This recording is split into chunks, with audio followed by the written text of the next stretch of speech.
Naghahanap ka ba ng duplex na bahay na may complete turnover along the highway na kaya napaka-accessible ng lugar at perfect for your growing family? I-check nyo na po ito.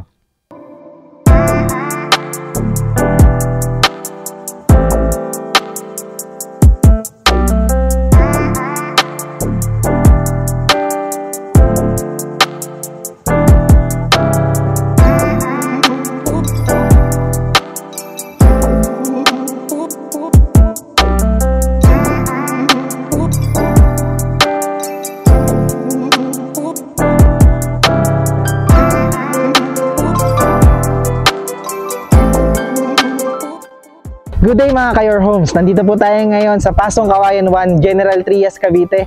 And for today's house tour po natin, i-feature po natin ang isa po sa project po ni Breezewood Development, si Springside Gentry. So nandito po sa likod ko ang ating mga duplex unit.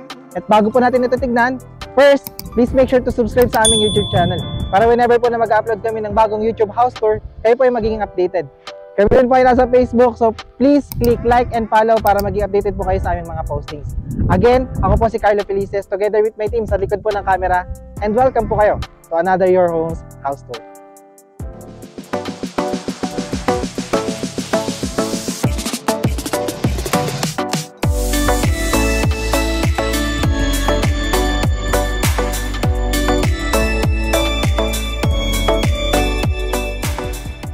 Si Springside Gentry Homes po natin ay more or less meron pong 150 units.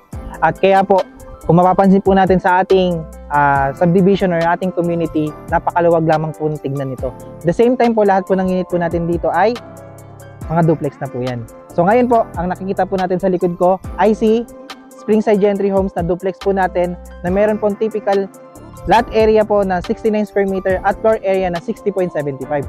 Dahil po malaki po ang ating floor area, meron na po tayo ditong 3 bedrooms, 2 toilet and bath, 1 dining area, living area, meron po tayong service area. At the same time, may carport po tayo dito sa harapan.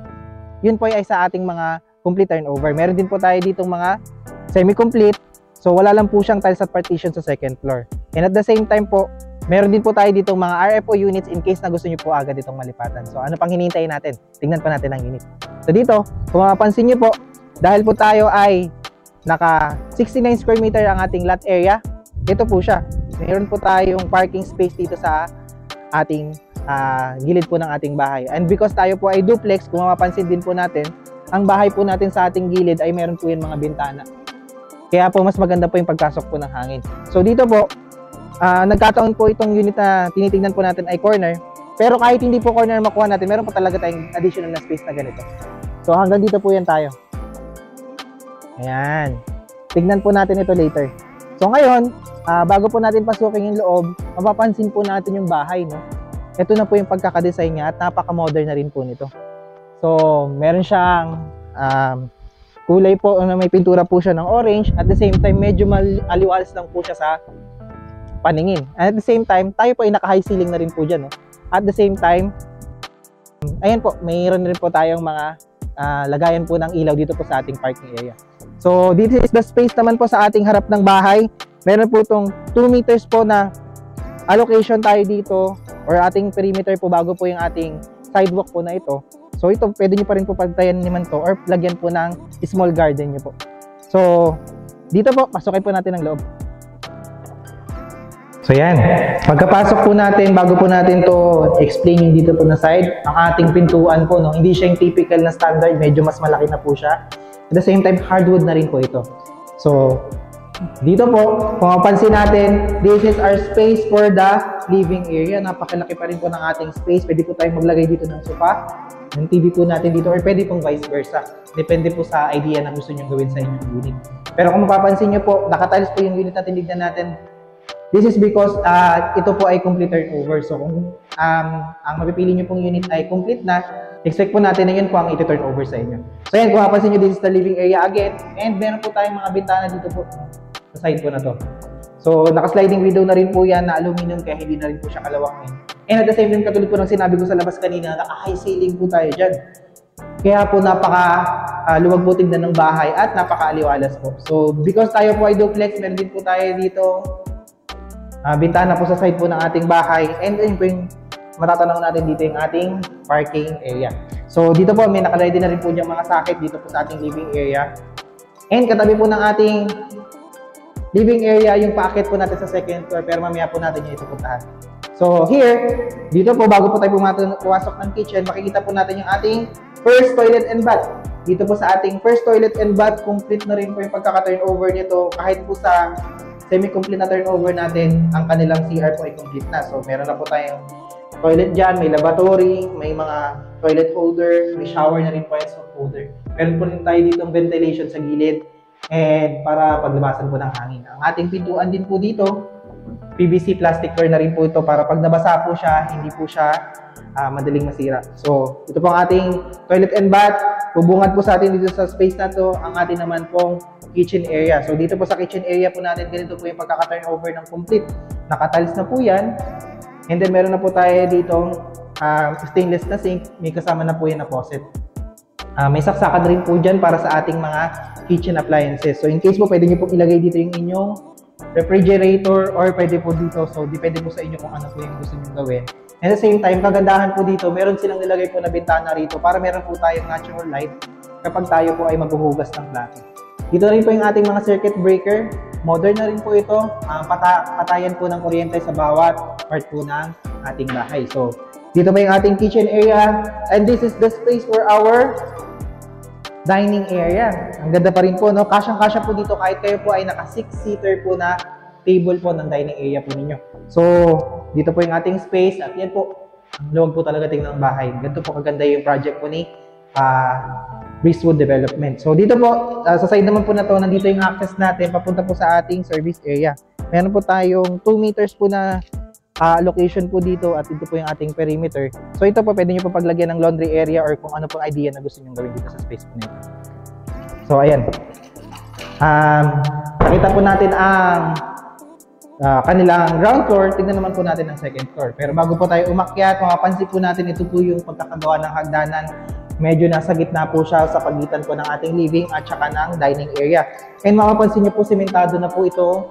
1, 2, 3, 4, 5, 6, 7 steps po natin ay sementado na po yan. At naka-tubular na rin po tayo ng may wooden na handrail po sa ating hagdanan. Tara, akitin po natin ang second floor. Ayan, as we can see, pre-up din po ang ating dingding na ito. Kung gusto nyo pong paglagyan po yan ng mga pictures or canvas, design, pwede po yan. And nandito po tayo ngayon sa second floor. Kung mapapansin po natin, may bintana po tayo dito sa side po na to. Pasukan po ng natural light po natin yan. And then kapag, again, pag complete, may tiles din po tayo dito sa second floor. Nakalock lang po itong room na ito, pero ito po yung kanilang first bedroom. May kita po natin yung design doon sa kabilang bedroom na lang. So, dito po, meron tayong hallway na unting daanan, and then bubungad po sa atin dito yung kanilang second toilet and bath. So dito po sa kanilang second and toilet and bath po nila, naka-tiles na rin po yan. Nandun na po yung pagkaka-turnover, and then painted. May ventilation, may toilet, may lavatory, at meron po tayong mga soap holder, toilet paper holder, at may shower na rin po yung sa turnover natin. So PVC pa rin po. Katulad po na nandun sa baba. And then, meron po kayong maliit po na hallway dito. Again, tignan po natin yung kanilang second bedroom. Dito po sa second bedroom, mapapansin nyo po, yun po talaga ang advantage ng ating kapag ang unit po natin ay duplex. Kasi almost lahat po ng part po ng ating bahay may bintana. So dito po sa first bedroom, sa second bedroom po natin, meron din po silang sliding window po naka-ready dito. Ganito na po yung pagkaka-turnover niyan. May tiles, meron na po yung paint dito sa walls. And at the same time, kapag magpapalagay po kayo ng aircon na split type, may ready na pong saksakan dyan. Yung mga socket po natin, ready na po yan, at saka yung mga switches po natin. And kasyang-kasya po dito, kahit maglagay po kayo ng double deck or single bed po na dito po sa kwarto na ito. So, naka-hardwood na rin po ang ating pintuan dito. And dito po yung isa pa po nating bedroom. Ganun din po. Medyo mas dalawa po yung bintana po nito kaysa dun sa kabila. Pero dun din po sa kabila, meron din po siyang dalawang bintana. So dito po sa side po na to, makapansin po natin, dito yung kanilang bintana na iba pa yung design. Ito po kasi yung kanto ng bahay. And maganda po talaga yung pasok ng hangin. So ayan po, painted na rin po siya. Naka-ready po yung mga socket po natin dyan, yung switches, yung saksakan po ng ating aircon kapag tayo po ay nagpalagay. So, minimal lang po ang ipapagawa po natin. So, technically, this is yung ating turnover po pag complete po ang ating nakuha. Kung mapapansin nyo po, halos lilipatan na lang po siya kapag complete po ang inyong nakuha. Anyway, sa ating semi-complete naman po, wala lang naman po yung tiles at saka partition. Nakita po natin ang unit. Pag-usapan naman po natin ang presyo. So magkano nga ba ang presyo ng ating mga duplex unit dito po kay Springside Gentry Homes? Meron po akong computation dito kasi nanghingi po ako ng updated natin sa office. So ngayon po, sa ating semi-complete po na duplex po na mayroong typical lot area na 69 per meter at floor area na 60.75, ang ating total contract price po ay 2,860,000. Ating loanable amount naman po kay Pag-ibig ay 2,288,000. And at the same time, meron po tayong equity na 572,000. Ang ating reservation fee po dito, 15,000 lamang po. Ang ating monthly down payment for 18 months naman po ay magiging 30,944 pesos. Meron naman po tayong 17,321 pesos sa 30 years natin kay Pag-ibig. Ang required income po natin dito ay 49,500 pesos. Yan po ay sa ating semi-complete. Sa atin naman pong complete na turnover, meron po tayong total contract price na 3,202,181 pesos. At the same time, meron po tayong loanable amount kay Pag-ibig na 2,552,778 pesos. Meron po tayong equity po na 640,436 pesos. So, ang ating reservation fee po ay 15,000 at meron po tayong monthly down payment po na 34,750 pesos ng 18 months po ito. Ang ating Pag-ibig naman po sa ating complete ay 19,326 pesos at estimated po na ito mga 55,000 po ang ating required income. So, ito po yung para sa ating pre-selling po na mga complete turnover. Pero po pagdating po sa mga RFO units po natin, expect po natin na magka-cash po tayo ng ating down payment. And mas mabilis na rin po yung process po ng paglipat. So, in case po na hindi po kayo pasok sa required income, pwede po kayong magkaroon ng co-borrower. Pwede nyo po kaming kontakin para sa further information regarding that. So, for further information again, for inquiries, at kung gusto nyo po magpa-tripping po sa project po natin ito, makikita nyo po yung number po namin sa screen. At the same time, yung Facebook page po namin, pwede nyo po kaming i-message dyan. Kaya kung kayo po ay naghahanap ng duplex at minimal na lang po ang inyong ipapagawa dahil po ito po ay complete turnover na, meron na pong 3 bedroom kaya kasyang-kasya po kahit meron po kayong malaking pamilya. Along the highway pa kaya napaka-accessible ng lugar at napaka-aliwalas lamang po ng community. Check nyo na po ito.